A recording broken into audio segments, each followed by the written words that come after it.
આપણા દેશના યશસ્વી વડાપ્રધાન શ્રી નરેન્દ્ર મોદીજી જે વિકસિત ભારતનું સ્વપ્ન જોઈ રહ્યા છે,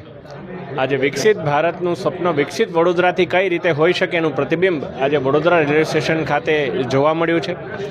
વડોદરા રેલવે સ્ટેશનની અંદર એક આજે ડિજિટલ લોન્જનું ઉદ્ઘાટન અને લોકાર્પણ કરવામાં આવ્યું। જ્યારે કોઈ મુસાફર હોય, પોતાના નોકરી ધંધા અર્થે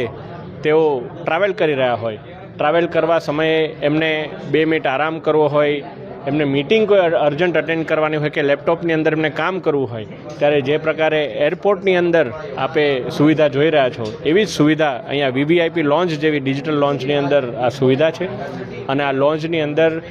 એ વ્યક્તિ પોતે લેપટોપમાં કામ કરી શકે, નાસ્તો પાણી કરી શકે, અને ફ્રેશ થવું હોય, નાહવું હોય તો શાવરની પણ વ્યવસ્થા અહીંયા છે। અને એને 2-4 કલાક જો આરામ કરવો હોય તો નેપ માટેની પણ એક સારી એવી બેડની સુવિધા અહીંયા ઉપલબ્ધ છે।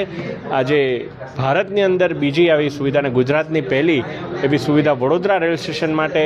જ્યારે ઊભી થઈ હોય ત્યારે વડોદરાના તમામ પેસેન્જર્સને હું શુભકામનાઓ પાઠવું છું અને આ સુંદર સુવિધા બદલ